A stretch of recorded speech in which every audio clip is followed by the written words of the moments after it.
Dear student of class 12, आज हम लोग बायोलॉजी में चैप्टर 8 में सीखेंगे ह्यूमन हेल्थ एंड डिजीजेस के बारे में। हेल्थ क्या है? किसी भी पर्सन को हम लोग हेल्दी पर्सन कब बोलेंगे? तो total aspect of all well being of the human. अगर मनुष्य पूरी तरह से स्वस्थ है, physically, mentally, socially, behaviourally, physiologically, reproductively, तो उसे हम टोटली हेल्दी पर्सन कह सकते हैं। हमारा हेल्थ कैसे अफेक्टेड होता है या कौन कौन सा फैक्टर है जो जनरली ह्यूमन हेल्थ को अफेक्ट करता है? पहला है जेनेटिक डिसऑर्डर, वंशानुगत बीमारी जैसे कलर ब्लाइंडनेस है, हीमोफीलिया है, थैलेसीमिया है, जो जनरेशन आफ्टर जनरेशन ट्रांसमिट होता है। इसके अलावा हम लोग इन्फेक्टेड होते हैं, बहुत सारे पैथोजन हम लोगों में डिजीज़ प्रोड्यूस करते हैं।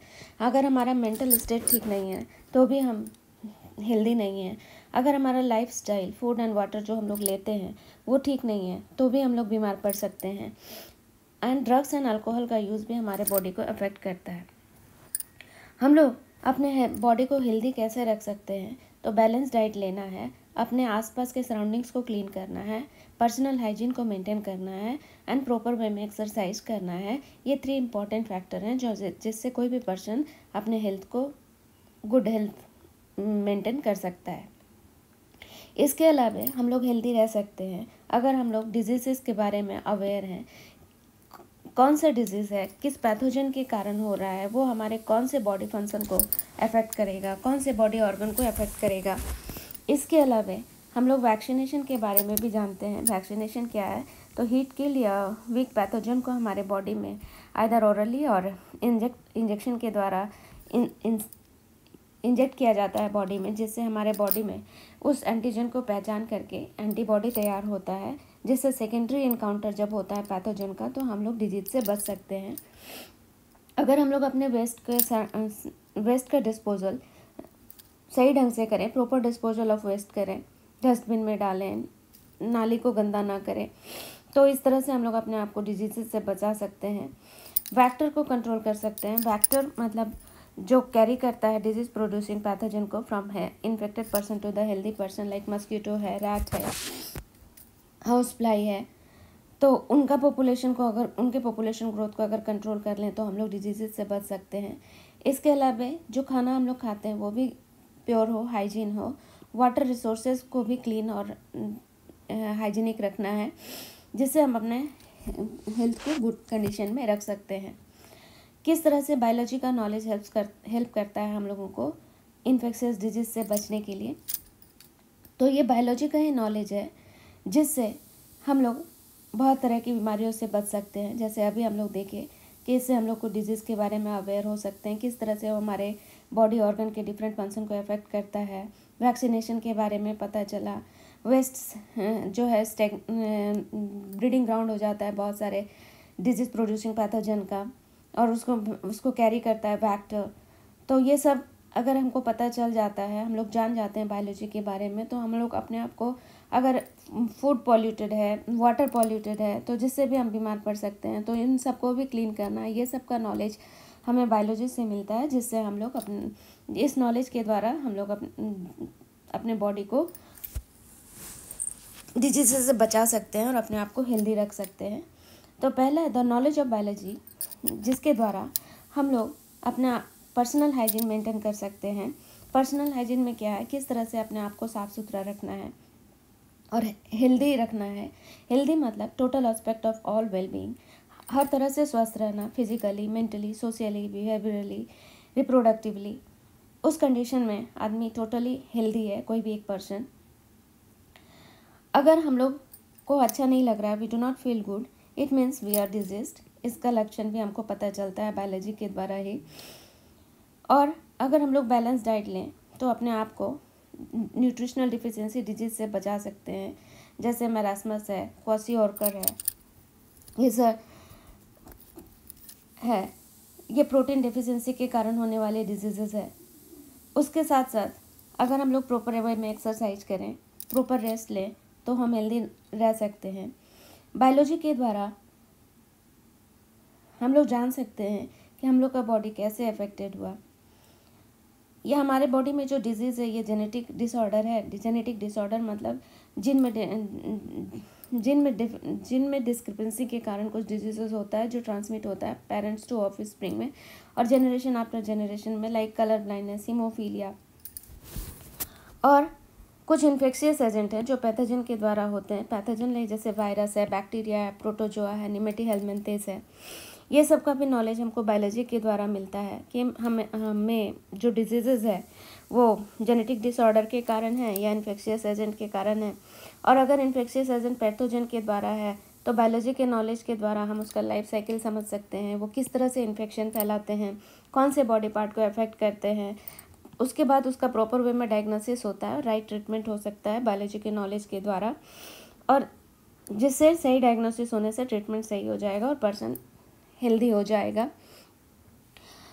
बायोलॉजी के नॉलेज के द्वारा हम लोग डिफ्रेंशिएट कर सकते हैं कौन सा डिजीज़ इन्फेक्शियस है, कौन सा नॉन इन्फेक्शियस है। इन्फेक्शियस मतलब जो जल्दी से स्प्रेड करता है, कम्युनिकेबल डिजीज़। बायोलॉजी के नॉलेज के द्वारा हम लोग वेक्टर बॉर्न डिजीज़ को कंट्रोल कर सकते हैं। हम लोग फूड के हाइजीन को मेंटेन कर सकते हैं और वाटर रिसोर्सेज को भी हाइजीनिक कंडीशन में मेंटेन कर सकते हैं, जिससे हमारा हेल्थ अच्छा रहे। बायोलॉजी के नॉलेज के द्वारा हम लोग इन्फेंट्स को भी बहुत सारे इन्फेक्शियस डिजीज़ से बचा सकते हैं बाय वैक्सीनेशन एंड इम्यूनाइजेशन। और बायोलॉजी के नॉलेज के द्वारा हम लोग ये जान सकते हैं कि अल्कोहल और ड्रग्स का ज़्यादा यूज़ करना हमारे बॉडी को सीवियरली अफेक्ट करता है, हमारे हेल्थ को बहुत बुरा तरह से नुकसान पहुंचाता है। हमारा लाइफस्टाइल में हम लोग कैसा फूड खाते हैं, कैसा वाटर लेते हैं, रेस्ट लेते हैं या नहीं, एक्सरसाइजेस करते हैं कि नहीं, जो हमारे बॉडी को ज़रूरी है। हेल्दी फूड चाहिए, हेल्दी वाटर चाहिए, रेस्ट चाहिए, बॉडी को एक्सरसाइजेज चाहिए। ये हैबिट हमारे में है या नहीं है, या हमारे में कमी है, क्योंकि हर पर्सन को हेल्दी होना ज़रूरी है सोसाइटी में, क्योंकि हेल्दी पर्सन जो है बहुत ज़्यादा एफिशिएंट होते हैं वर्क में, और एफिशिएंट होने के कारण वो नेशन की प्रोडक्टिविटी और इकोनॉमिक प्रॉस्पेरिटी को बढ़ाते हैं। और एक हेल्दी पर्सन ज़्यादा दिन तक रह सकता है, सरवाइव कर सकता है, ये इंक्रीज़ करता है लॉन्गिटिविटी ऑफ द पीपल। अब हम लोग देख लें डिजीज़ेस क्या है। तो ये कंडीशन या स्टेट है जब हम अच्छा फील नहीं करते हैं, do not feel good, is called disease. और ये ऐसा स्टेट है जब हमारे बॉडी का एक से अधिक ऑर्गन जो है या हमारे बॉडी का कोई भी सिस्टम जो है एडवर्सली अफेक्ट हो जाता है, और जिसके कारण बहुत सारे साइन एंड सिम्टम डेवलप होते हैं। वीक फील होता है, काम करने का मन नहीं करता है। इस कंडीशन को हम लोग, बॉडी के कंडीशन को हम लोग बोलते हैं डिजीज कंडीशन ऑफ बॉडी। कितने तरह का डिजीज़ है और वो किस तरह से ट्रांसमिट होता है, इसके बाद हम लोग देखेंगे। डिजीज़ेस को हम लोग 2 टाइप में क्लासीफाई किए हैं, किस तरह से ट्रांसमिशन होता है उस मोड के आधार पे। पहला है इन्फेक्शियस डिजीज़ और दूसरा है नॉन इन्फेक्शियस डिजीज़। तो इन्फेक्शियस डिजीज़ किसको बोलेंगे, तो the disease which is easily transmitted from infected person to the healthy person, इसको हम लोग इन्फेक्शियस डिजीज़ बोलते हैं। और ये डिजीज़ बहुत कॉमन है, जैसे एड्स है, कॉमन कोल्ड है ना। उसके बाद नॉन इन्फेक्शियस डिजीज़ क्या है, तो जो डिजीज़ ट्रांसमिट नहीं होता है from infected person to healthy person, उसको हम लोग नॉन इन्फेक्शियस डिजीज़ बोलते हैं, जैसे कैंसर है, डायबिटीज़ है। अब हम लोग थोड़ा देख लें पैथोजन क्या है। तो डिजीज़ कॉजिंग ऑर्गेनिज्म को हम लोग पैथोजन बोलते हैं। पैथोजन हमेशा माइक्रोब्स होता है। माइक्रोब्स इसको बोलते हैं क्योंकि ये इतने स्मॉल होते हैं, टाइनी होते हैं, कि इन लोग को हम लोग अपने नंगी आंखों से नहीं देख सकते, can not be seen with our naked eyes. तो इन लोग को देखने के लिए हमें माइक्रोस्कोप की आवश्यकता होती है, इसलिए पैथोजन को हम लोग माइक्रो ऑर्गेनिज्म भी बोलते हैं। कुछ पैथोजन्स का नाम है बैक्टीरिया है, वायरसेस है, फंगी है, प्रोटोजोआ है, हेलमिंथिस है। नॉन पैथोजन क्या है, तो कुछ माइक्रो ऑर्गेनिज्म जो हैं वो डिजीज़ प्रोड्यूसिंग नहीं है, they are useful not harmful. तो ऐसे पैथोजन को हम लोग बोलते हैं नॉन पैथोजेनिक माइक्रो ऑर्गेनिज्म, और ये सोसाइटी के लिए बून है। ये हेल्प करते हैं प्रोडक्शन में various useful product for human being. अब ये जो पैथोजन है माइक्रो ऑर्गेनिज्म, जो डिजीज कॉजिंग ऑर्गेनिज्म है, ये किस तरह से हम लोगों को इन्फेक्ट करता है ये देख लें। तो कुछ पैथोजन जैसे बैक्टीरिया है, वायरस है, प्रोटोजोआ है, फंगस है, हेलमिंथिस है, ये हमारे बॉडी में एंटर करता है। कैसे एंटर करता है, बाय डायरेक्ट कॉन्टैक्ट, और बाय टेकिंग कंटामिनेटेड फूड और वाटर, और बाय ड्रॉपलेट इन्फेक्शन। तो डायरेक्ट कांटेक्ट के द्वारा या कंटामिनेटेड फूड या वाटर के द्वारा या ड्रॉपलेट इन्फेक्शन के द्वारा ये pathogen bacteria, virus, protozoa, fungus, helminths हमारे बॉडी में एंटर करता है और हमारा बॉडी डिजीज हो जाता है। क्यों होता है? क्योंकि ये पैथोजन जो है जब हमारे बॉडी में एंटर करते हैं, बॉडी सेल में, तो वहाँ पर बहुत तेज़ी से मल्टीप्लाई करते हैं और हमारे बॉडी के जो वाइटल एक्टिविटी है उसको डिस्टर्ब करते हैं और बॉडी के वाइटल एक्टिविटी को डिस्टर्ब करने के साथ साथ मॉर्फोलॉजिकल और फंक्शनल डैमेज भी करते हैं। अब हम लोग जो इन्फेक्शियस डिजीज़ है पहले पढ़े थे, मोड ऑफ ट्रांसमिशन के बेसिस पे 2 तरह का डिजीज़ है, इन्फेक्शियस एंड नॉन इन्फेक्शियस। अब इस इन्फेक्शियस डिजीज़ को हम लोग फिर से क्लासीफाई कर सकते हैं on the basis of pathogen. कौन सा पैथोजन है उसके बेसिस पर इन्फेक्शियस डिजीज़ कितने टाइप का होता है। तो पहला है बैक्टीरियल, दूसरा है वायरल, तीसरा है प्रोटोजोन, चौथा है फंगल, पांचवा है हेलमिंथिक। ठीक है, तो ये डिफरेंट कैटेगरीज है इन्फेक्शियस डिजीज़ का पैथोजन के बेसिस पर। पैथोजन अगर बैक्टीरिया है तो उसको बैक्टीरियल डिजीज़ कहेंगे, वायरस है तो वायरल डिजीज़ कहेंगे, पैथोजन अगर प्रोटोजोआ है तो प्रोटोजोन डिजीज़ कहेंगे, अगर फंगस है तो फंगल डिजीज़ कहेंगे, अगर हेलमिंथस ग्रुप है तो हेलमिंथिक डिजीज़ कहेंगे इन्फेक्शियस डिजीज़। अब कुछ बैक्टीरियल डिजीज़ का नाम देख लें, जैसे निमोनिया। कौन सा बैक्टीरिया से होता है? Streptococcus pneumoniae, plague, typhoid, diphtheria, ये सब बैक्टीरियल डिजीज़ है। टाइफॉइड होता है साल्मोनेला टाइफोसा से। वायरल डिजीज़, कुछ वायरल डिजीज़ का नाम है, कॉमन कोल्ड है, पोलियो है। कुछ डिजीज़ जो प्रोटोजोआ से होता है जैसे amoebiasis, malaria. Fungal disease ring worm है, एथलेटिक्स फुट है। हेलमिंथिक डिजीज़ जो है स्केरियसिस है, फाइलेरियसिस है, टेनियसिस है, ये सब हेलमिंथिक डिजीज़ है। अब हम लोग कुछ वेक्टर का नाम देख लें जो डिजीज़ प्रोड्यूसिंग जो पैथोजन है उसको कैरी करता है from infected person to the healthy person. तो वेक्टर है जैसे Aedes aegypti, female Aedes aegypti, जो डेंगू के वायरस को, आर्बो वायरस को स्प्रेड करता है। मलेरिया फीमेल एनोफिलिस मस्कीटोज का वेक्टर है जो प्रोटोजोआ, प्लाज्मोडियम, मैलेरी, ओवेली ये सब को कैरी करता है इन्फेक्टेड पर्सन से हेल्दी पर्सन में। क्यूलेक्स भी एक वेक्टर है, फीमेल क्यूलेक्स, जिसके कारण फाइलेरिया होता है, ये कैरी करता है उचरेरिया वेन क्रॉप्टी को। और एडिस इजिप्टी, एडिस एल्बोपिक्टस, ये वेक्टर है डिजीज चिकनगुनिया का। Some of the common infectious disease में हम लोग अब देख लें बैक्टीरियल डिजीज़, क्या उसका कॉजिटिव ऑर्गेनिज्म कौन है, वो कैसे ट्रांसमिट होता है, उसका क्या सिम्टम है। तो पहला बैक्टीरियल डिजीज़ है टाइफॉइड, इसका कॉजिटिव ऑर्गेनिज्म है साल्मोनेला टाइफोसा। ये बैक्टीरिया है। ये किस तरह से ट्रांसमिट होता है ये डिजीज़? तो साल्मोनेला टाइफोसा जो बैक्टीरिया है सबसे पहले हमारे स्मॉल इंटेस्टाइन में एंटर करता है जब अगर हम लोग कंटामिनेटेड फूड और वाटर को लेते हैं, और इसके साथ साथ स्मॉल इंटेस्टाइन में एंटर करने के बाद वो ब्लड के द्वारा दूसरे बॉडी ऑर्गन में भी पहुंच जाता है। क्या क्या सिम्टम है जब वो साल्मोनेला टाइफोसा इन्फेक्ट करता है स्मॉल इंटेस्टाइन में? तो इंटेस्टिनल परफोरेशन हो जाता है, पूरा आंत में छोटा छोटा छेद हो जाता है। डेथ में occur in severe cases. High fever भी होता है, 39 से 40 डिग्री सेल्सियस टेम्परेचर होता है। हेडेक होता है, स्टमक में पेन होता है, भूख कम लगती है, कॉन्स्टिपेशन होता है। टाइफाइड को डायग्नोसिस करने के लिए कंफर्मेशन टेस्ट है, उसका नाम है वाइडल टेस्ट। दूसरा बैक्टीरियल डिजीज है निमोनिया, इसका कॉजिटिव ऑर्गेनिज्म बैक्टीरिया है। बैक्टीरिया का नाम है Streptococcus pneumoniae and Haemophilus influenza. अब ये निमोनिया जो है किस तरह से ट्रांसमिट होता है? पॉजिटिव ऑर्गेनिज्म है बैक्टीरिया स्ट्रेप्टोकोकस। ये जब हम लोग रेस्पायर करते हैं तो उस समय में ये बैक्टीरिया हमारे लंग्स के एल्वियोली में चला जाता है, और एल्वियोली जो है लंग्स का स्ट्रक्चरल एंड फंक्शनल यूनिट है, वहीं से गैसियस एक्सचेंज होता है लंग्स और ब्लड के बीच में। तो उस समय में जब एल्वियोली में स्ट्रेप्टोकोकस बैक्टीरिया आ जाता है तो एल्वियोली जो है फिल्ड हो जाता है फ्लूइड से, और उसके बाद हमारे रेस्पिरेटरी एफिशिएंसी लंग्स की कम हो जाती है। निमोनिया कैसे स्प्रेड होता है? तो बाय इनहेलिंग ड्रॉपलेट और एरोसोल। कोई भी इन्फेक्टेड पर्सन है अगर वो स्नीच करता है तो ड्रॉपलेट के फॉर्म में ये बैक्टीरिया रिलीज होता है, और उसको हेल्दी पर्सन जब इनहेल करता है इन फॉर्म ऑफ ड्रॉपलेट और एरोसोल। और इसके अलावा शेयरिंग ग्लासेस, अटेंसिल्स और पेशेंट इन्फेक्टेड पर्सन का कम्युनिकेबल डिजीज़ है, तो इसके द्वारा भी वो बैक्टीरिया हेल्दी पर्सन के बॉडी में एंटर कर जाता है।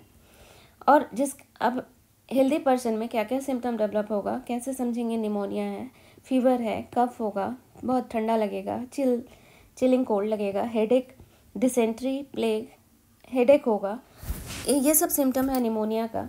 इसके अलावा कुछ और है डिजीज़ जो बैक्टीरिया के द्वारा स्प्रेड होता है, डिसेंट्री है, प्लेग है, डिप्थेरिया है, some other example of bacterial disease.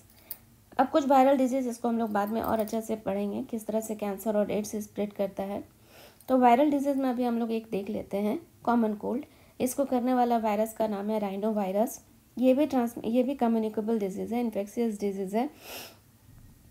और ये कैसे फैलता है? तो इन्फेक्शन जो है होता है जब इन्फेक्टेड पर्सन जो है कफ, कोल्ड या स्नीज करता है, तो जो एरोसोल या ड्रॉपलेट फॉर्म में वायरस निकलता है, ये अगर उसको इनहेल कर लेगा हेल्दी पर्सन तो वो इन्फेक्टेड हो जाएगा। इसके अलावा अगर वो हेल्दी पर्सन यूज़ करता है इन्फेक्टेड पर्सन का कंटामिनेटेड ऑब्जेक्ट जैसे pen, book, computer, keyboard, mouse, तो भी वो हेल्दी पर्सन इन्फेक्टेड हो जाता है कॉमन कोल्ड से। और ये वायरस मेनली अफेक्ट करता है नोज़ को और हमारे रेस्पिरेटरी पैसेज को, बट लंग्स को अफेक्ट नहीं करता है। इसका सिम्टम क्या है?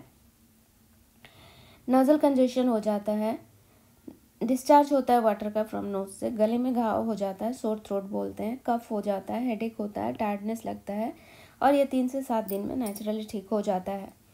अब हम लोग देख लें कुछ फंगल डिजीज़ के बारे में। तो पहला फंगल डिजीज़ है रिंगवॉर्म। इसको करने वाला जो फंगस है उसका नाम है माइक्रोस्पोरियम ट्राइकोफाइटॉन इपिडर्मोफाइटॉन। अब ये फंगल डिजीज़ कैसे स्प्रेड हो रहा है रिंगवॉर्म?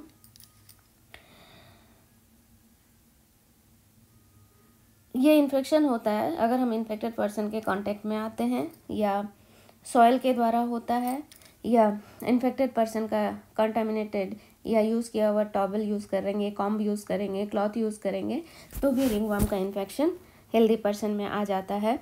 और हीट और मॉइस्चर कंटेंट अगर ज़्यादा है तो ये फंगस बहुत तेज़ी से ग्रो करता है। कहाँ पे ग्रो करता है? किस बॉडी पार्ट में? स्किन में, आर्म फोल्ड में, टोज़ के बीच में। इसका सिम्टम क्या है? तो जहाँ पर फंगस का इन्फेक्शन हुआ, रिंगवॉर्म हो रहा है, वहाँ पर ड्राई स्केली लेशन हो जाता है स्किन में, नेल्स में, स्कैल्प में, और बहुत तेज़ से खुजली होती है, इंटेंस ईचिंग होता है। अब कुछ डिजीज़ जो हेलमिंथस ग्रुप से होता है उसको हेलमिंथिक डिजीज़ कहते हैं, जैसे एस्केरियासिस, फाइलेरियासिस। एस्केरियासिस क्या है? तो ये हेलमिंथिक ग्रुप वाले ऑर्गेनिज्म से होता है, उसका नाम है एस्केरिस लुम्ब्रिकॉइड्स। और कौन से ग्रुप का एनिमल है? हेलमिंथस ग्रुप का, निमेटी हेलमिंथस ग्रुप का है। और ये जो एस्केरिस लुम्ब्रिकॉइड्स है ये ह्यूमन बॉडी में एंडोपैरासाइट है और इंटेस्टाइन में पैरासाइट की तरह रहता है, और इसको हम लोग राउंड वर्म भी कहते हैं। ये किस तरह से ट्रांसमिट होता है? तो पैरासाइट का जो एग है एस्केरिस लुम्ब्रिकॉइड्स का, ये पैरासाइट जो हम लोग के बॉडी में इंटेस्टाइन में इंडोपैरासाइट की तरह रहता है, तो ये कैसे एंटर करता है? तो इस एग ऑफ पैरासाइट जो है, अगर इन्फेक्टेड पर्सन जो है एस्केरियासिस से इन्फेक्टेड पर्सन जिसके इंटेस्टाइन में एंडोपैरासाइट की तरह एस्केरियस लुम्ब्रिकॉइड्स है, तो अगर वो फेसेस डिस्चार्ज करता है तो उसके साथ पैरासाइट का एक भी डिस्चार्ज हो जाता है, जो वाटर और सॉइल और प्लांट को इन्फेक्ट करता है। और अगर हम लोग अनवॉश्ड फ्रूट वेजिटेबल्स वगैरह खाते हैं तो जिसके कारण ये एग फॉर्म में एस्केरिस लुम्ब्रिकॉइड्स का पैरासाइट एंटर करता है बॉडी में और इन्फेक्ट करता है। तो इस तरह से कंटामिनेटेड फ्रूट, वेजिटेबल और वाटर को खाने से इन्फेक्शन जो है इन्फेक्टेड पर्सन से हेल्दी पर्सन में पहुंच जाता है और इन्फेक्ट करता है इंटेस्टाइन को। और इसका सिम्टम क्या है? तो इसमें एब्डोमिनल पेन होगा, इंडाइजेशन होगा, मसल्स पेन होगा, मस्कुलर पेन, फीवर आएगा, एनीमिया हो जाएगा, nausea, headache and blockage of intestinal passage हो जाता है। दूसरा हेलमिंथिक डिजीज़ है फाइलेरियासिस, इसको हम लोग एलिफेंटियासिस भी बोलते हैं। ये फाइलेरियल वर्म के द्वारा होता है। उस फाइलेरियल वर्म का नाम है उचरेरिया बेनक्रॉप्टी या उचरेरिया मलाई। ये किस तरह से ट्रांसमिट करता है डिजीज़ को?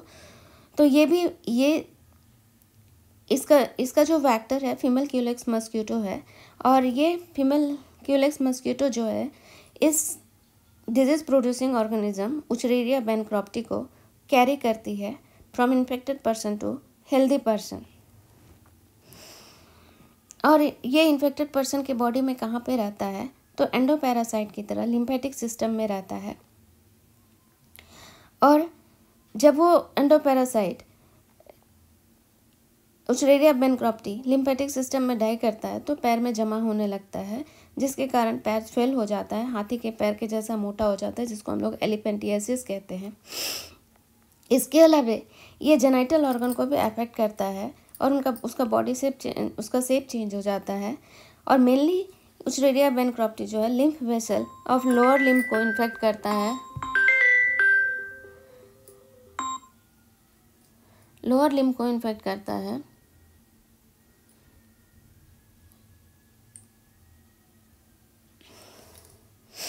लोअर लिम्फ को इन्फेक्ट करेगा और रिजल्टिंग इन द स्वेलिंग। और उसके बाद ऑर्गन में इन्फ्लेमेशन होता है where they live for many years, जहाँ पे रह रहे हैं, जैसे पैर लोअर लिम्फ में रहते हैं लिम्फेटिक वेसल में, वहाँ पे डाई होने के बाद वो एक्यूमुलेट करते हैं, स्वेलिंग ऑफ लेग होता है और जिसके कारण इन्फ्लेमेशन होता है उस बॉडी पार्ट में जहाँ पर वो बहुत दिनों से रहते हैं। तो उसके बाद हम लोग देख लें प्रोटोजोअन डिसऑर्डर कुछ है, जैसे अमीबियासिस और मलेरिया। अमीबियासिस इसको हम लोग अमीबाइक डिसेंट्री भी बोलते हैं। इसका कॉजेटिव ऑर्गेनिज्म है एंटामीबा हिस्टोलिटिका, ये प्रोटोजोआ ग्रुप का एनिमल है। ये इंटेस्टिनल पैरासाइट है और मेनली ये पैरासाइट रहता है as a parasite large intestine of human में, वही इसका प्लेस ऑफ इन्फेक्शन भी है। और ये डिजीज़ कैसे स्प्रेड करता है, ये डिजीज़ स्प्रेड होता है mainly by taking the contaminated food and water. अगर कोई अनहेल्दी पर्सन है और फेसेस को खुली जगह पे डिस्चार्ज करता है तो ये पैरासाइट का जो एग है रिलीज हो जाता है सॉइल में, और वो कंटामिनेट करता है वाटर को, प्लांट को, फ्रूट्स को, वेजिटेबल्स को, और उस कंटामिनेटेड फूड को और वाटर को लेने से ये ट्रांसमिट होता है इन्फेक्टेड पर्सन से हेल्दी पर्सन में। और जब हेल्दी पर्सन में आता है तो वो लार्ज इंटेस्टाइन में पैरासाइट की तरह रहता है। इसके बाद लार्ज इंटेस्टाइन में क्या क्या सिम्टम होता है, तो अल्सर होता है, ब्लीडिंग होता है इंटेस्टिनल वॉल से, स्टूल के साथ ब्लड आता है, साथ में बहुत सारा म्यूकस भी आता है, एब्डोमिनल पेन होता है, कॉन्स्टिपेशन होता है और इंटेस्टिनल क्रैम्प्स होता है, पेट में भी दर्द होता है। दूसरा प्रोटोजोअन डिसऑर्डर है मलेरिया। मलेरिया जो है दूसरे प्रोटोजोआ से होता है, प्रोटोजोआ का नाम है प्लाज्मोडियम वाइवेक्स। इसके अलावा बहुत सारा इसका वैरायटी है, Plasmodium falciparum, Plasmodium ovale, Plasmodium malariae. तो इसमें चारों जो स्पीसीज है प्रोटोजोआ का, Plasmodium vivax, Plasmodium falciparum, Plasmodium ovale, Plasmodium malariae, इसमें से प्लाज्मोडियम फैल्सीपेरम जो है इसके द्वारा सीरियस काइंड ऑफ मलेरिया होता है, उसको हम लोग मैलिग्नेंट मलेरिया भी कहते हैं, जो फैटल है, जिसके कारण मृत्यु भी हो सकती है। और इस प्रोटोजोआ को दो होस्ट चाहिए, प्राइमरी होस्ट होता है मस्कीटो का बॉडी और सेकेंडरी होस्ट होता है ह्यूमन बॉडी। और इसका मेन वेक्टर है फीमेल एनोफिलिस मस्कीटो, जो इसको कैरी करती है इन्फेक्शियस पर्सन से हेल्दी पर्सन में। इन्फेक्शियस पर्सन से ये स्पोरोजॉइड फॉर्म में प्लाज्मोडियम को लेती है और जब वो ब्लड सक करती है इन्फेक्टेड पर्सन का, उस समय में प्लाज्मोडियम जो है फीमेल एनोफिलिस मस्कीटो में स्पोरोजॉइड फॉर्म में इंटर करता है। और वही फीमेल मस्कीटो जब हेल्दी पर्सन को बाइट करेगी और ब्लड सक करेगी तो उस समय में वो स्पोरोजॉइड फॉर्म में प्लाज्मोडियम को ह्यूमन हेल्दी पर्सन के बॉडी में इंजेक्ट कर देती है, ब्लड में इंजेक्ट कर देती है। और इस तरह से इस प्लाज्मोडियम प्रोटोजोआ को दो होस्ट चाहिए उसके लाइफ साइकिल को कंप्लीट करने के लिए। पहला है फीमेल एनोफिलिस मस्कीटो, ये इसका वेक्टर भी है, साथ साथ में यहाँ पर वो सेक्सुअल साइकिल कंप्लीट करता है। और दूसरा ह्यूमन बॉडी, जहाँ पर वो सेक्सुअल साइकिल कंप्लीट करता है और ये हेल्दी पर्सन को इन्फेक्ट करता है। इसका इन्फेक्टिव स्टेज है ह्यूमन में स्पोरोजॉइड फॉर्म। और स्पोरोजॉइट फॉर्म जब लीवर सेल में चला जाता है तो वहाँ पर मल्टीपल फिजन के द्वारा डिवाइड होता है और मेरोजॉइट फॉर्म बनाता है। तो हम लोग देख लें किस तरह से लाइफ साइकिल प्लाज्मोडियम का कंप्लीट होता है। 2 होस्ट चाहिए, एक है फीमेल एनोफिलिस मस्कीटो जो इसका वेक्टर भी है, और दूसरा है human host. Female Anopheles mosquito जो वेक्टर है वहाँ पर वो सेक्चुअल साइकिल कंप्लीट करती है, और ह्यूमन होस्ट जो है वहाँ पर वो एसेक्चुअल साइकिल कंप्लीट करती है। तो सबसे पहले हम लोग देखें कैसे वो इन्फेक्ट कर रही है। तो जब फीमेल एनोफिलिस मस्कीटो किसी भी इन्फेक्टेड पर्सन को बाइट करती है और उसका ब्लड सक करती है, अगर उस इन्फेक्टेड पर्सन को मलेरिया है तो उसमें जो प्लाज्मोडियम प्रोटोजोआ है स्पोरोजॉइट फॉर्म में है, तो उस इन्फेक्टेड पर्सन को जब वो बाइट कर रही है, उसका ब्लड को वो सक कर रही है, तो उस समय में प्लाज्मोडियम प्रोटोजोआ स्पोरोजॉइट फॉर्म में जो था इन्फेक्टेड पर्सन, मलेरिया से इन्फेक्टेड पर्सन में, वो इंटर कर जाता है मस्कीटो में, फीमेल एनोफिलिस मस्कीटो में। अब वो फीमेल एनोफिलिस मस्कीटो जो है अगर बाइट करती है हेल्दी पर्सन को और उस समय में उसका ब्लड सक करती है, तो स्पोरोजॉइट को डाल देती है। स्पोरोजॉइट जो इन्फेक्टिव फॉर्म है प्लाज्मोडियम प्रोटोजोआ का, जिसके द्वारा वो ह्यूमन में इन्फेक्ट कर रही है। स्पोरोजॉइट फॉर्म जो है इन्फेक्टिव स्टेज है ह्यूमन में, तो स्पोरोजॉइट फॉर्म में प्लाज्मोडियम प्रोटोजोआ को एंटर करा रही है एनोफिलिस मस्कीटो जब वो बाइट कर रही है, सक कर रही है ब्लड का, और इस तरह से इन्फेक्टेड पर्सन से हेल्दी पर्सन में प्लाज्मोडियम एंटर कर गया in the form of sporozoite. अब ये स्पोरोजॉइट जो है ब्लड के द्वारा ह्यूमन बॉडी के लीवर में पहुंचता है, वहाँ पर उसको फूड मिल रहा है लीवर में जो स्टोर्ड फूड है। उसके बाद वो स्पोरोजॉइट फॉर्म जो है लीवर में बहुत तेज़ी से मल्टीप्लाई करता है, नंबर बढ़ाता है, और ये सेक्चुअली रिप्रोड्यूस कर रहा है by the process of multiple fission.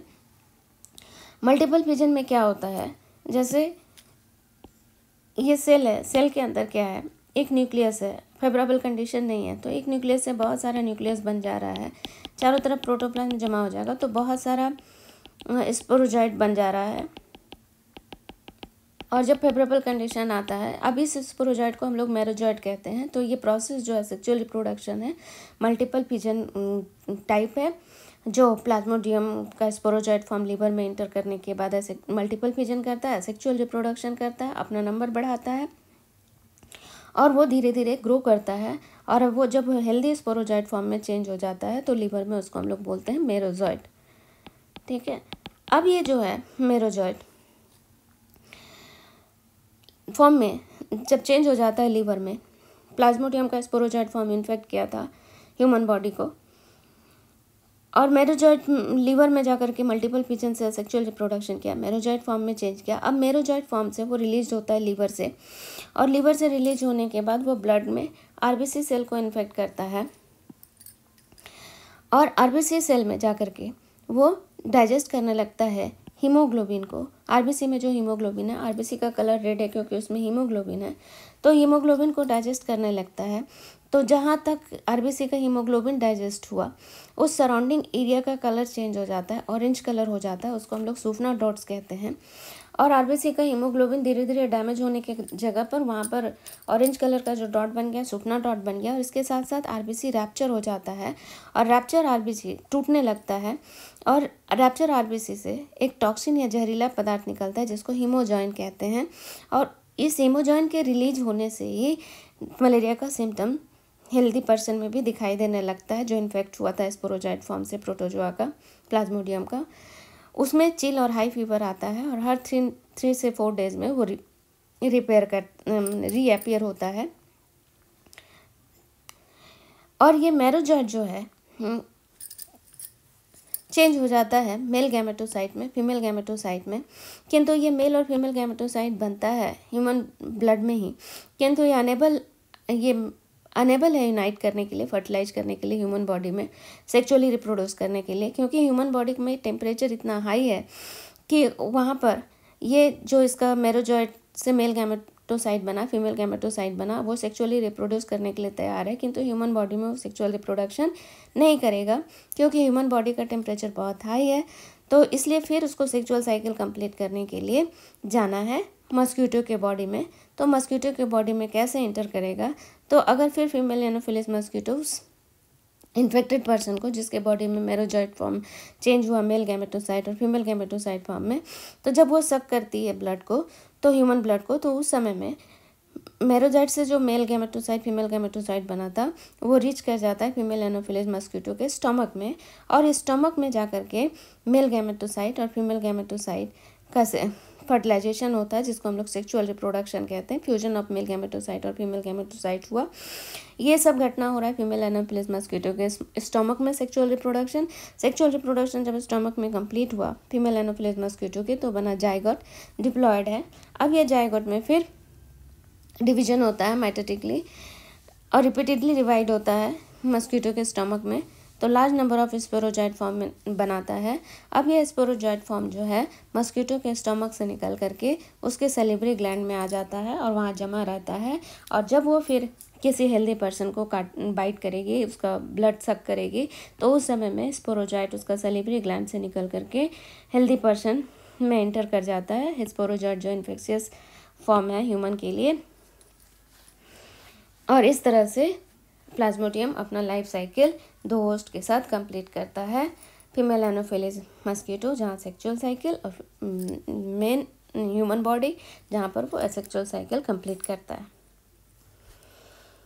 तो हम लोग देख लें लाइफ साइकिल कैसे लाइफ साइकिल कैसे प्लाज्मोडियम कंप्लीट करता है, कौन कौन सा ऑर्गन को कब कब कैसे इन्फेक्ट करता है। और ये नॉलेज अगर पता चल जाता है तो हम लोग अपने आप को मलेरिया से बचा सकते हैं, और किस तरह से हम लोग प्रिवेंट कर सकते हैं, कंट्रोल कर सकते हैं मलेरिया को स्प्रेड होने से। तो मलेरिया अगर हो गया है किसी भी पर्सन को, तो उसको ट्रीट करना है एंटी मलेरियल ड्रग से, जैसे क्विनीन है, क्लोरोक्विनीन है। और अपने मस्कीटो को लार्वा अपने आसपास अगर सराउंडिंग में कोई गड्ढा है, स्टेगनेंट वाटर है वहाँ पर, तो वहाँ पे मस्कीटो का ब्रीडिंग ग्राउंड है, तो उस ब्रीडिंग ग्राउंड में मस्कीटो का ब्रीडिंग को प्रिवेंट करने के लिए हम लोग स्प्रे करेंगे केमिकल DDT, BSC, बेंजीन ऑक्साक्लोराइड, डाइक्लोरोडाइफेनाइल टेट्राक्लोरोइथेन। ये सब का स्प्रे करने से मस्कीटो वहाँ पे ब्रीड नहीं कर सकता है। इसके अलावा मस्कीटो रिपेलेंट का यूज़ करेंगे, सोते समय में मस्कीटो नेट को यूज़ करेंगे। एक फिश है गैम्बूसिया फिश, जिसको अगर पॉन्ड में डाल दें तो वो मस्कीटो का लार्वा फॉर्म में ही खा जाता है। इससे वैक्टर का पॉपुलेशन अगर कम हो जाएगा तो हम लोग इसका स्प्रेड को रोक सकते हैं। अब हम लोग देख लें various public health measure to safeguard against the infectious disease. किस तरह से हम लोग कुछ हेल्थ मेजर को, पब्लिक हेल्थ मेजर को अपनाकर अपने आप को हेल्दी रख सकते हैं, या कुछ प्रिवेंटिव मेजर जिससे हम लोग अपने आप को इन्फेक्शियस डिजीज़ से बचा सकते हैं। तो सबसे पहला हेल्थ मेजर या प्रिवेंटिव मेजर है पर्सनल एंड पब्लिक हाइजीन। बहुत ज़्यादा इम्पॉर्टेंट है अपने आप को इन्फेक्शियस डिजीज़ से बचाने के लिए। पर्सनल हाइजीन में क्या है, इसमें अपने बॉडी को क्लीन करना है। हमें क्लीन ड्रिंकिंग वाटर कंज्यूम करना है। फूड भी क्लीन होना चाहिए जिसे हम कंज्यूम करते हैं, वेजिटेबल फ्रूट्स भी क्लीन होना चाहिए। पब्लिक हाइजीन को मेंटेन करके भी हम लोग अपने आप को प्रिवेंट कर सकते हैं, सेफगार्ड कर सकते हैं इन्फेक्शियस डिजीज़ से। पब्लिक हाइजीन में क्या है, अगर हम लोग प्रॉपर वे में डिस्पोजल करें एक्सक्रीटा का, वेस्ट का, समय समय पर क्लीन करते रहें, और वाटर जो हम लोग ड्रिंकिंग वाटर है उसको भी डिसइंफेक्ट करते रहें, वाटर का रिजर्वायर को, पूल को, सेस पूल को, टैंक को। तो इस तरह से पब्लिक हाइजीन को भी मेंटेन करके हम लोग हेल्दी रह सकते हैं। वैक्टर जो डिजीज़ प्रोड्यूस करने वाले पैथोजन को ट्रांसमिट करता है, इसका भी इरेडिकेशन के द्वारा या उसके ब्रीडिंग साइट को नष्ट करके हम लोग अपने आप को बचा सकते हैं इन्फेक्शियस डिजीज़ से। साथ में मस्कीटो नेट और रिपेलेंट का भी यूज़ करके हम लोग अपने आप को मस्कीटो बॉर्न डिजीज़ से बचा सकते हैं।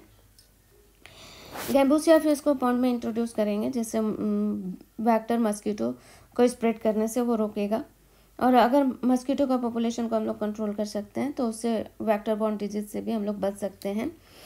इसके अलावा अगर आसपास में डिचेज है, ड्रेन है, स्वैम्प है, तो वहाँ पर इस इंसेक्टिसाइड को स्प्रे करेंगे, DDT, BSC, जो मस्कीटो को ब्रीड करने नहीं देता है।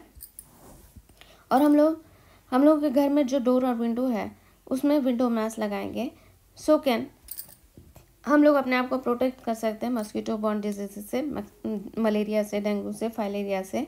साथ में वैक्सीनेशन और इम्यूनाइजेशन प्रोग्राम के द्वारा भी हम लोग बहुत सारे डिजीज़ से बच सकते हैं अगर इसको हम स्ट्रिक्टली फॉलो करें तो।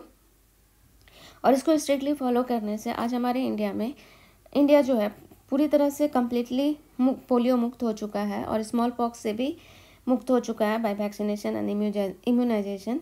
इसके साथ साथ एंटीबायोटिक जो केमिकल सब्सटेंस है वो किल करता है हार्मफुल पैथोजन या डिजीज प्रोड्यूसिंग पैथोजन को ब्लड में ही किल कर देता है। और कुछ इंपॉर्टेंट ड्रग्स हैं, दवाइयाँ हैं जो हमारी इफेक्टिविटी को बढ़ाती है इन्फेक्शियस डिजीज से लड़ने के लिए। तो हम लोग कुछ मेजर्स ले सकते हैं जिससे हम लोग अपने आप को बचा सकते हैं वाटर एयर बॉर्न डिजीज़ से एंड और जो डिजीज़ स्प्रेड करता है कंटामिनेटेड फूड एंड वाटर को लेने से। तो कौन कौन सा मेजर्स या स्टेप्स हम लोग को लेना चाहिए जिससे हम लोग अपने आप को वाटर बॉर्न डिजीज़ से बचा सकें। तो वाटर बॉर्न डिजीज़ से बचाने के लिए जैसे टाइफॉइड है, अमीबियासिस है, स्कीरियासिस है, हेपेटाइटिस है, जो पोल्यूटेड वाटर के कारण होता है जिसमें बहुत सारे जर्म्स रहते हैं, माइक्रो ऑर्गेनिजम्स रहते हैं पैथोजेनिक। तो वाटर बॉर्न डिजीज़ से अपने आप को प्रोटेक्ट करने के लिए हम लोगों को क्लीन वाटर कंज्यूम करना चाहिए, साफ पानी पीना चाहिए और वाटर रिसोर्सेज में कोई भी एक्सक्रीटा और वेस्ट को डिस्पोज नहीं करना है और हमेशा क्लीनिंग करते रहना है, डिसइंफेक्शन करते रहना है वाटर रिसोर्सेज का, रिजर्वायर का, पूल का, टैंक का, जैसे क्लोरिनेशन के द्वारा भी हम लोग कर सकते हैं जिससे हम लोग बहुत सारे वाटर बॉर्न डिजीज़ से बच सकते हैं। एयर बॉर्न डिजीज़ से बचने के लिए हम लोग क्या क्या स्टेप ले सकते हैं। तो ये मेनली कंटामिनेशन से फैलता है, क्लोज कॉन्टेक्ट से फैलता है। तो उस समय में एयर बॉर्न डिजीज़ से बचने के लिए क्लोज कॉन्टैक्ट इन्फेक्टेड पर्सन के क्लोज कॉन्टैक्ट में आने से बचना है, उसके बिलोंगिंग के क्लोज कॉन्टैक्ट से आने से बचना है। और हम लोग अपने आप को कंटामिनेटेड फूड एंड वाटर से होने वाले डिजीज़ से कैसे बचा सकते हैं। तो हम लोगों को ऐसे जगह पे खाने जाना चाहिए जहाँ पे पब्लिक कैटरिंग जो है स्टैंडर्ड हाइजीन को मेंटेन करती है। हम लोगों को हमेशा फ्रेश फूड कंज्यूम करना चाहिए, क्लीन वाटर पीना चाहिए और पीरियडिक क्लीनिंग करना चाहिए वाटर रिजर्वायर का, पूल का, टैंक का एंड देयर क्लोरिनेशन। इस तरह से हम लोग अपने आप को एयरबॉर्न वाटर बॉर्न डिजीज़ से बचा सकते हैं। इसके अलावा कंटामिनेटेड फूड और वाटर से होने वाले डिजीज़ से भी बचा सकते हैं। इम्यूनिटी क्या है? तो हमारे बॉडी का सिस्टम है जिसके द्वारा हम लोग पैथोजन से फाइट करते हैं, अपने बॉडी को डिजीज़ से प्रोटेक्ट करते हैं। तो इसी को हम लोग बोलते हैं इम्यूनिटी या रोग प्रतिरोधक क्षमता। तो किसी भी ऑर्गेनिज्म का कैपेसिटी है जिसके द्वारा वो अपने आप को प्रोटेक्ट करता है, डिफेंड करता है, जिसके कारण उसके बॉडी में वो डिजीज़ नहीं होता। इस कैपेसिटी को हम लोग बोलते हैं इम्यूनिटी। या किसी भी इंडिविजुअल, इसको इस तरह से भी डिफाइन कर सकते हैं कि किसी भी इंडिविजुअल का जो कैपेसिटी है डिजीज़ से फाइट करने का या डिजीज़ प्रोड्यूसिंग एजेंट जिसको हम लोग एंटीजन बोलते हैं, जो बाहर से हमारे बॉडी में घुसता है। तो किसी भी इंडिविजुअल का जो कैपेसिटी है एंटीजन से फाइट करने का या डिजीज़ प्रोड्यूसिंग ऑर्गेनिज्म से फाइट करने का, उस कैपेसिटी को हम लोग बोलते हैं इम्यूनिटी। इम्यूनिटी कितने तरह का होता है देख लें तो 2 तरह का होता है, एक है इनेट इम्यूनिटी, दूसरा है एक्वायर्ड इम्यूनिटी। इनेट इम्यूनिटी हम लोग कैसे कैसे अचीव कर सकते हैं? तो इनेट इम्यूनिटी अचीव करते हैं by barrier method. Innate immunity मतलब जो बाय बर्थ इम्यूनिटी सिस्टम हम लोगों के बॉडी में है, और एक्वायर्ड मतलब आफ्टर द बर्थ जो हम लोग एनवायरनमेंट में रहने के बाद इम्यूनिटी को एक्वायर करते हैं, जिससे हम लोग अपने आप को बहुत सारे डिजीज़ से बचा सकते हैं, तो उसको एक्वायर्ड इम्यूनिटी बोलते हैं। तो इनेट इम्यूनिटी अचीव करते हैं हम लोग बैरियर मेथड से। बैरियर मेथड में बहुत सारे मेथड हैं, जैसे फिजिकल है, फिजियोलॉजिकल बैरियर है, सेल्यूलर बैरियर है, साइटोकाइन बैरियर है। और एक्वायर्ड इम्यूनिटी अचीव करते हैं एक्टिव वे में और पैसिव वे में। तो इनेट इम्यूनिटी क्या है पहले देख लें। तो इम्यूनिटी मतलब होता है डिजीज़ रेजिस्टेंस कैपेसिटी। तो जो इम्यूनिटी सिस्टम है, डिजीज़ रेजिस्टिंग कैपेसिटी जो है हम लोग के बॉडी में बर्थ से है, तो उसको हम लोग बोलते हैं इनेट इम्यूनिटी, जिसको कि हम लोग पेरेंट से इनहेरिट करते हैं। और इनेट इम्यूनिटी जो है नॉन स्पेसिफिक होता है। और इनेट इम्यूनिटी हम लोग को डिफरेंट मेथड से डिजीज़ से बचाता है, जैसे फिजिकल बैरियर है हमारे बॉडी में, फिजियोलॉजिकल बैरियर है, सेल्यूलर बैरियर है, साइटोकाइन बैरियर है, ये नेचुरल है, बाय बर्थ है, जिसको हम लोग पेरेंट्स से इनहेरिट करते हैं और नेचुरली हम लोग के बॉडी को ये प्रोटेक्ट करता है वेरियस डिजीजेस से। जैसे फिजिकल बैरियर में क्या है, जैसे हमारे बॉडी में स्किन है, म्यूकस है, कोटिंग ऑफ एपिथेलियम है गैस्ट्रोइंटेस्टिनल ट्रैक्ट में, रेस्पिरेटरी ट्रैक्ट में, यूरोजेनिटल ट्रैक्ट में। तो ये जो स्किन है, म्यूकस कोटिंग ऑफ एपिथेलियम है हमारे गैस्ट्रोइंटेस्टिनल ट्रैक्ट में, रेस्पिरेटरी ट्रैक्ट में, यूरोजेनिटल ट्रैक्ट में, ये नेचुरली ट्रैप करता है एंटीजन को। एंटीजन मतलब जो डिजीज प्रोड्यूसिंग एजेंट है, जो बाहर से हमारे बॉडी में एंटर कर रहा है डिजीज प्रोड्यूस करने के लिए। इस तरह के एंटीजन को ये स्किन, म्यूकस या कोटिंग ऑफ एपिथेलियम जो है डायरेक्टली ट्रैप कर देता है और उसको बॉडी में एंटर ही करने नहीं देता, वहीं पे पकड़ लेता है, बंद कर देता है, मार डालता है। दूसरा है फिजियोलॉजिकल बैरियर, ये भी नेचुरल है, इनेट इम्यूनिटी का टाइप है। ये नेचुरली प्रिवेंट करता है माइक्रो ऑर्गेनिज्म के ग्रोथ को बॉडी में। जैसे स्टोमक से एसियल सीक्रेट होता है, इसके अलावा सलाइवा है, टीयर्स है, ये सब फिजियोलॉजिकल बैरियर हैं जो बॉडी में माइक्रो ऑर्गेनिज्म के ग्रोथ को रोक देते हैं। सेलुलर बैरियर है, सेलुलर बैरियर में जैसे WBC है, इसको हम लोग फेगोसाइटिक या नेचुरल किलर भी बोलते हैं। कुछ WBC जो है जिसको हम लोग PMNL बोलते हैं, जैसे पॉलीमॉर्फोन्यूक्लियर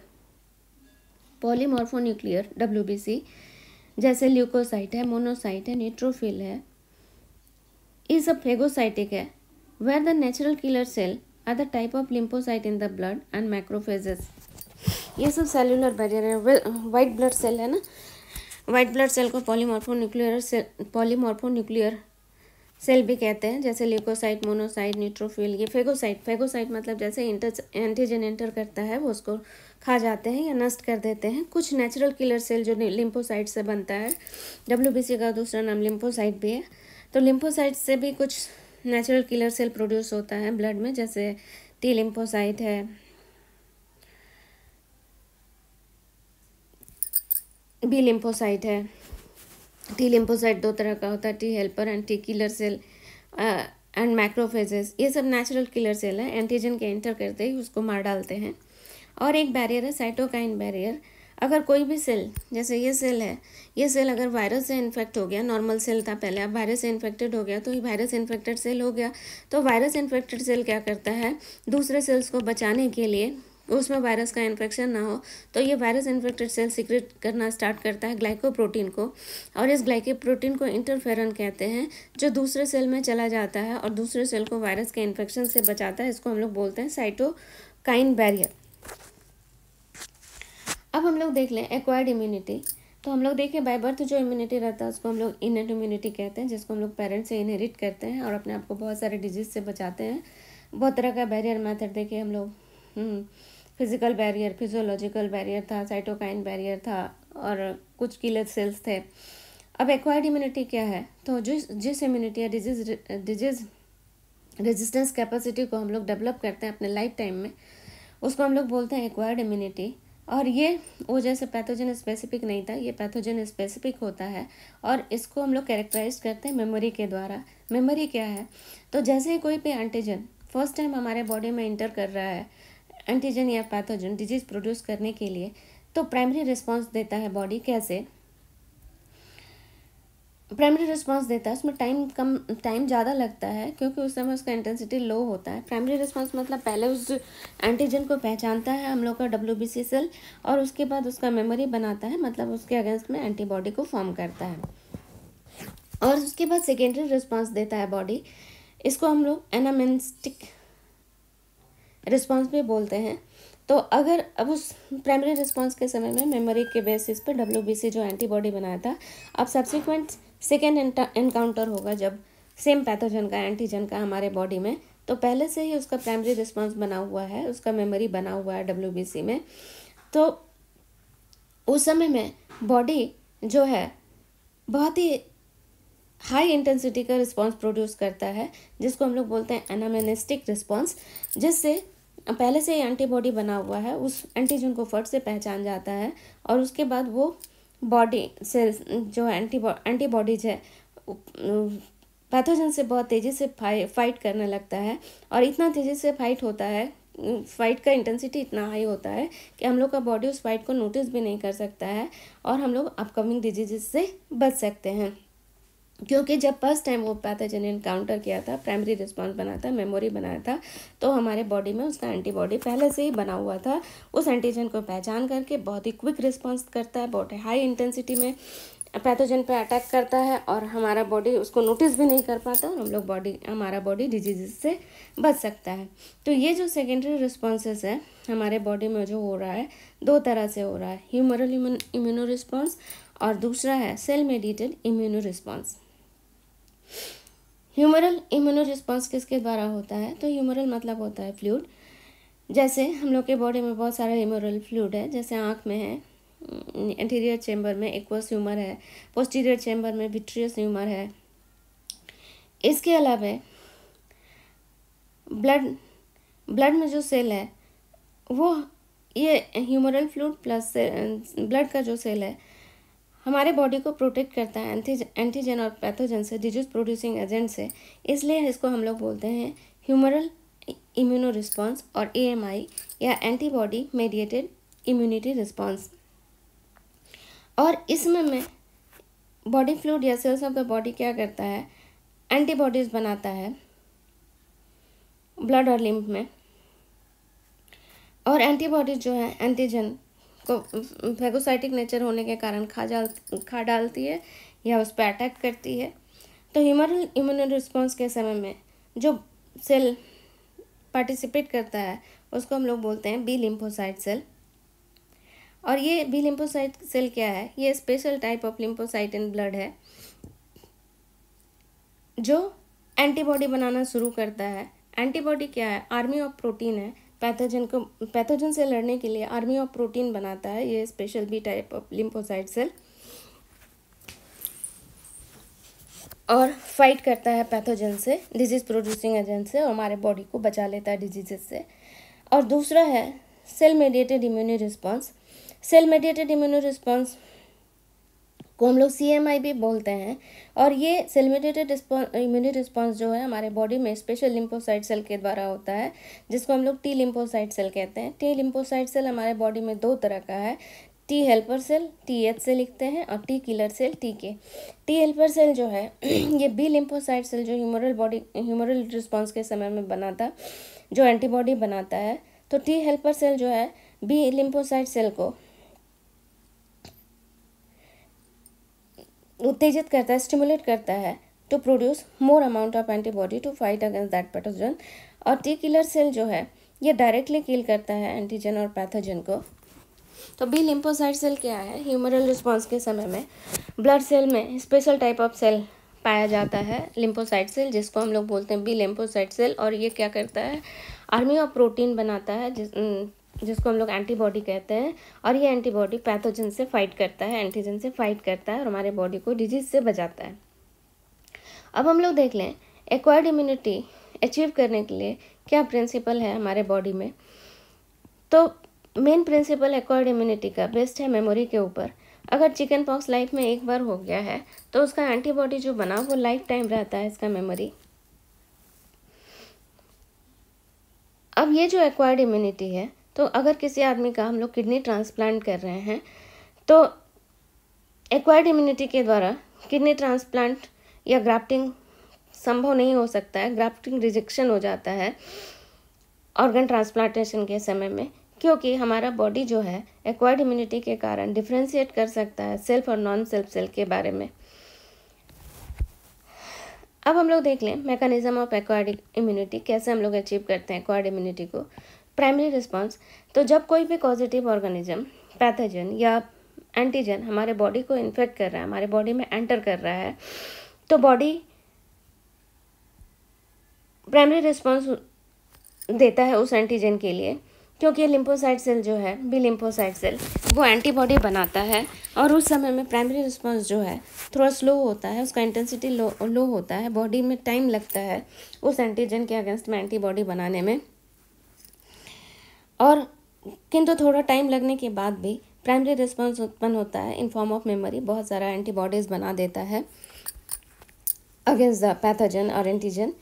उसके बाद जब सेकेंडरी अटैक होता है सेम पैथोजन का या एंटीजन का बॉडी में, जैसे chicken pox first time antigen के रूप में एंटर किया था हमारे बॉडी में, तो उस समय में प्राइमरी रिस्पॉन्स और जो लो इंटेंसिटी का था फिर भी एंटीबॉडी बना था मेमोरी सेल के बेस पे।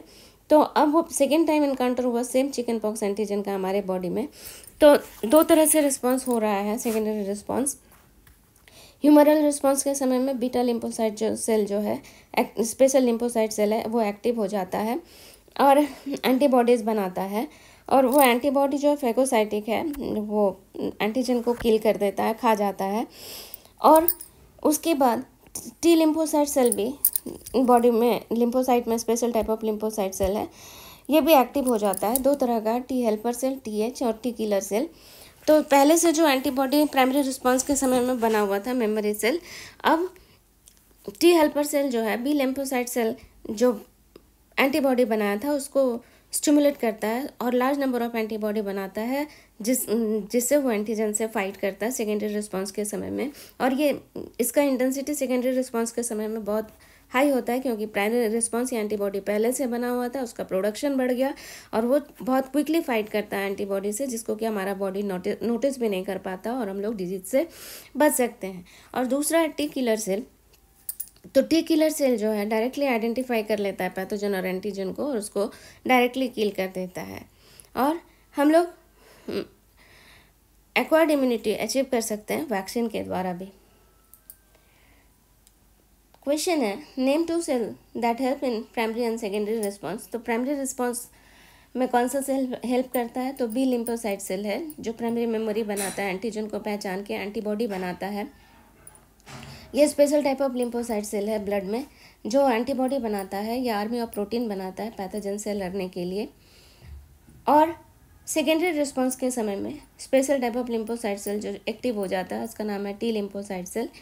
ये हमारे ब्लड में है और ये दो तरह का होता है, टी हेल्पर सेल और T killer cell. T helper cell या टी लिम्फोसाइट सेल जो है, ये अपने आप कोई एंटीबॉडी नहीं बनाता है, किंतु ये पहले से एग्जिस्टिंग बी लिम्फोसाइट सेल जो है उसको स्टिमुलेट करता है, produce large number of antibody, और जिससे वो एंटीजन के साथ फाइट करता है और हमारे बॉडी को प्रोटेक्ट करता है डिजीज से। टी किलर सेल जो है, ये दूसरा type of T lymphocyte cell है और ये डायरेक्टली किल कर देता है एंटीजन और पैथोजन को, जो बाहर से हमारे बॉडी में डिजीज प्रोड्यूस करने के लिए एंटर किया था, और उसको किल कर देता है और हमारे बॉडी को डिजीज से बचा सकता है। अब हम लोग देख लें, बार बार एंटीबॉडी बोल रहे थे, एंटीबॉडी है क्या? एंटीजन के अगेंस्ट में जो प्रोटीन स्ट्रक्चर बनता है, WBC बनाता है, लिम्फोसाइट बनाता है, उसको हम लोग एंटीबॉडी बोलते हैं। एंटीबॉडी का दूसरा नाम इम्यूनोग्लोबुलिन है। ये स्ट्रक्चर ऑफ एंटीबॉडी है। एंटीबॉडी का स्ट्रक्चर लिखने का फॉर्मूला है H2L2। इसमें 2 हेवी चेन होता है, 2 लाइट चेन होता है। हेवी चेन जो है, इसको हेवी चेन क्यों बोलते हैं? तो इस चेन में 2 हेवी लोअर पार्ट होता है, एक्स्ट्रा लोअर पार्ट होता है, इसलिए इसका वेट मैक्सिमम होता है, और इसमें 16 डाइसल्फाइड लिंकेज ग्रुप होते हैं। और लाइट चेन जो है, ये दोनों साइड में लाइट है क्योंकि इसमें कोई एक्स्ट्रा लोअर पार्ट नहीं है। और बाइंडिंग साइट है एंटीबॉडीज़ में, इसको हम लोग एंटीजन बाइंडिंग साइट कहते हैं या इम्यूनोग्लोबुलिन बाइंडिंग साइट भी कहते हैं। एंटीबॉडी या दो एंटीबॉडी और इम्यूनोग्लोबुलिन में 2 एंटीजन बाइंडिंग साइट है दोनों चेन पर। तो ये हो गया स्ट्रक्चर ऑफ एंटीबॉडी। अब हम लोग देख लें कितने तरह का एंटीबॉडी है हमारे बॉडी में। पहला है इम्यूनोग्लोबुलिन G या एंटीबॉडी G। ये बहुत ही कॉमन टाइप ऑफ एंटीबॉडी है और सबसे छोटा एंटीबॉडी है। दूसरा है इम्यूनोग्लोबुलिन A। ये कहाँ से निकलता है? तो मेमोरी ग्लैंड से जो फर्स्ट मिल्क निकलता है just after the delivery of baby, और ये येलो कलर का जो मिल्क है इसको हम लोग कोलेस्ट्रॉल भी बोलते हैं, और इसमें large amount of immunoglobulin A पाया जाता है एंटीबॉडी। और इस एंटीबॉडी के द्वारा जो इन्फेंट है उसमें पैसिव इम्यूनिटी डेवलप होता है। रेडीमेड एंटीबॉडी बच्चों के शरीर में पहुंच जाता है, जो बच्चों को प्रोटेक्ट करते हैं इन्फेक्शन से। तीसरा एंटीबॉडी है IgM, इम्यूनोग्लोबुलिन M, गैमडी करके याद रखना है, 5 एंटीबॉडी है। इम्यूनोग्लोबुलिन M ये सबसे लार्जेस्ट एंटीबॉडी, सबसे छोटा है IgG और सबसे बड़ा है IgM, और ये मेनली पाया जाता है ब्लड में, लिम्फ फ्लूइड में। और ये पहला एंटीबॉडी है जो बॉडी में फॉर्म होता है जैसे ही हमारे बॉडी में फर्स्ट इनकाउंटर होता है पैथोजन का या एंटीजन का। जैसे ही पैथोजन या एंटीजन हमारे बॉडी में एंटर करता है तो सबसे पहला एंटीबॉडी बनता है IgM, और ये लार्जेस्ट एंटीबॉडी है। ये एंटीबॉडी जब हमारे बॉडी में एलर्जिक रिएक्शन होता है तो ब्लड में जो एंटीबॉडी बनता है एलर्जिक रिएक्शन के लिए या एलर्जी से फाइट करने के लिए, उस एंटीबॉडी को हम लोग बोलते हैं IgE, और ये बहुत कम अमाउंट में ब्लड में पाया जाता है। IgD एंटीबॉडी D जो है ये आइसोटोप है जो 1% ऑफ प्रोटीन प्लाज्मा मेम्ब्रेन का बनाता है। बी लिम्फोसाइट का जो प्लाज्मा मेम्ब्रेन का प्रोटीन है उसका 1% बनाता है, एंड ये हमेशा IgM एंटीबॉडी के साथ ही एक्सप्रेस होता है। अब हम लोग देख लें एक्टिव इम्यूनिटी और पैसिव इम्यूनिटी में क्या डिफरेंस है। तो एक्टिव इम्यूनिटी में क्या है, ये एक्टिव इम्यूनिटी जिसको हम लोग अचीव करते हैं जैसे ही पैथोजन या डिजीज प्रोड्यूसिंग एजेंट या एंटीजन एंटर करता है हमारे बॉडी में, तो उस समय एंटीबॉडी प्रोड्यूस होता है हमारे बॉडी में, उसको हम लोग बोलते हैं एक्टिव इम्यूनिटी। और पैसिव इम्यूनिटी क्या है, तो पैसिव इम्यूनिटी में एंटीबॉडी हमारे शरीर में प्रोड्यूस नहीं हो रहा है ऑन एंटरिंग ऑफ पैथोजन और encounter of pathogen antigen in our body. Passive immunity में रेडीमेड इम्यूनिटी एंटीबॉडी को डाला जा रहा है क्योंकि उसमें एंटीबॉडी नहीं बन रहा है हमारे शरीर में, तो रेडीमेड एंटीबॉडी को बॉडी में डालना बाय इंजेक्शन, इसको हम लोग बोलते हैं पैसिव इम्यूनिटी। एक्टिव इम्यूनिटी जो है मतलब इसमें एंटीबॉडी बन रहा है ऑन एक्सपोजर ऑफ पैथोजन, तो जब एंटीबॉडी बन रहा है तो ये स्लो प्रोसेस होता है, इसमें टाइम लगता है रिस्पॉन्स देने में, किंतु इसका इफेक्ट लॉन्ग लास्टिंग होता है, कोई साइड इफेक्ट नहीं होता है। पैसिव इम्यूनिटी में कोई एंटीबॉडी नहीं बन रहा है एंटीजन और पैथोजन के एक्सपोजर के कारण, रेडीमेड एंटीबॉडी को डाला जा रहा है, तो इसको हम लोग एक्टिवेट करते हैं by immunization. Direct readymade antibody को घुसाया जा रहा है बॉडी में, बॉडी को कोई एंटीबॉडी प्रोड्यूस नहीं करना पड़ रहा है, तो इसका इफेक्ट लॉन्ग लास्टिंग नहीं है और इसका कुछ साइड इफेक्ट होता है। जैसे येलोइश फ्लूइड कोलेस्ट्रम जो है मदर के मिल्क से सिक्रेट होता है। कोलेस्ट्रम जो है फर्स्ट मिल्क है, मदर के जस्ट डिलीवरी के बाद ये येलो कलर का मिल्क जो सिक्रेट होता है, इसमें अबंडेंट एंटीबॉडी रहता है इम्यूनोग्लोबुलिन ए, जो सकिंग के द्वारा बच्चे के शरीर में जाता है। बच्चा रेडीमेड एंटीबॉडी को रिसीव करता है मदर से और मदर के मिल्क से और प्लेसेंटा से प्रेगनेंसी के समय में, और बच्चों में पैसिव इम्यूनिटी डेवलप हो जाता है, बच्चे अपने आप को प्रोटेक्ट कर सकते हैं वेरियस डिजीजेस से, और इसका साइड इफ़ेक्ट भी होता है। और एक्टिव इम्यूनिटी को हम लोग एक्टिवेटेड कर सकते हैं वैक्सीनेशन के द्वारा। वैक्सीनेशन क्या है, तो बॉडी में हीट के लिए वीक फॉर्म में पैथोजन को एंटर कराना बाय इंजेक्शन और ओरली, जिससे बॉडी उसको एंटीजन को पहचान के प्राइमरी रिस्पांस प्रोड्यूस कर सकता है, मेमोरी सेल और एंटीबॉडी बनाता है, और ये इसका इंटेंसिटी लो होता है, टाइम लॉन्ग लगता है, और ये प्रोटेक्ट करता है हमें डिजीजेस से।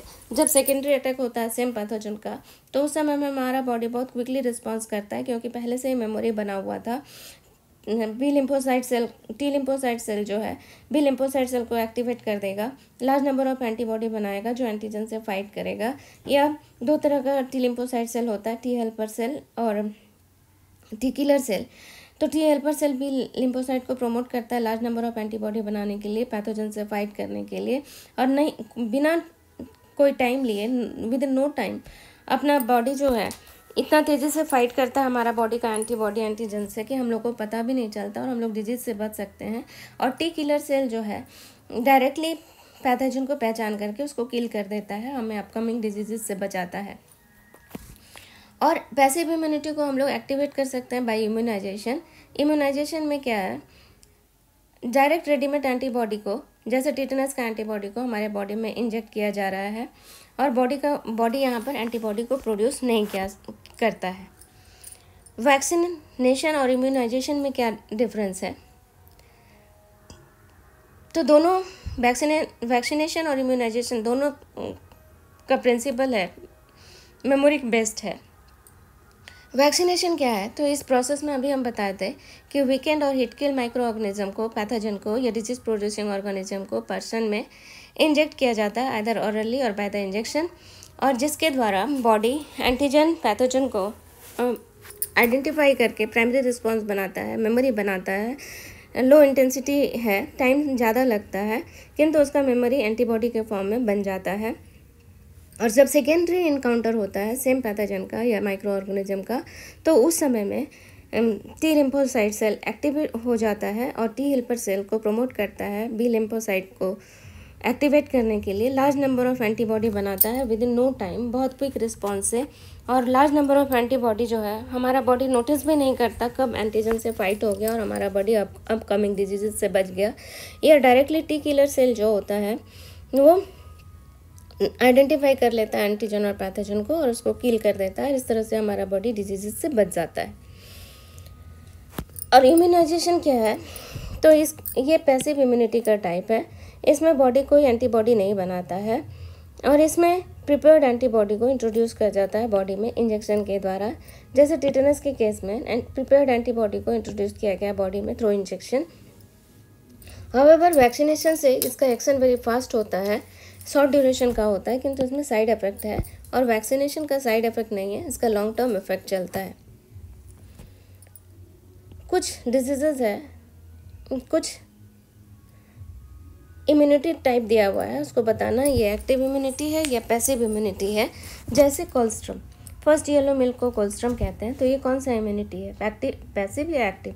तो ये पैसिव इम्यूनिटी है जिसमें रेडीमेड एंटीबॉडी जो है इम्यूनोग्लोबुलिन ने डायरेक्टली पास करता है न्यूबॉर्न बेबी में मदर के मिल्क से या ड्यूरिंग द प्रेगनेंसी प्लेसेंटा से, जो बच्चों में पैसिव इम्यूनिटी डेवलप करता है, एंटीबॉडी फॉर्म करता है, एंटीबॉडी रेडीमेड जाता है जो बच्चे को प्रोटेक्ट करता है डिजीजेज से। ATS एंटी टिटेनस सीरम, ये भी टाइप ऑफ पैसिव इम्यूनिटी है, क्योंकि इस केस में भी एंटी टिटेनस सीरम जो है इसमें प्रिपेयर्ड एंटीबॉडी जो है इंट्रोड्यूस किया जाता है पेशेंट में थ्रू द इंजेक्शन। यहाँ भी फॉर्मेशन नहीं, no need of formation of antibody. ABS anti venom serum, ये भी टाइप ऑफ पैसिव इम्यूनिटी है। इसमें रेडीमेड एंटीबॉडी को इंट्रोड्यूस किया जाता है पर्सन में। DPT डिप्थीरिया पर्टुसिस टिटेनस, ये एक्टिव इम्यूनिटी का टाइप है। इसमें ये डिफरेंट एंटीजन वीक फॉर्म और किल फॉर्म में बॉडी के अंदर इंट्रोड्यूस किया जाता है, जिससे प्राइमरी रिस्पॉन्स बनता है, WBC बनाता है, lymphocyte in form of antibody.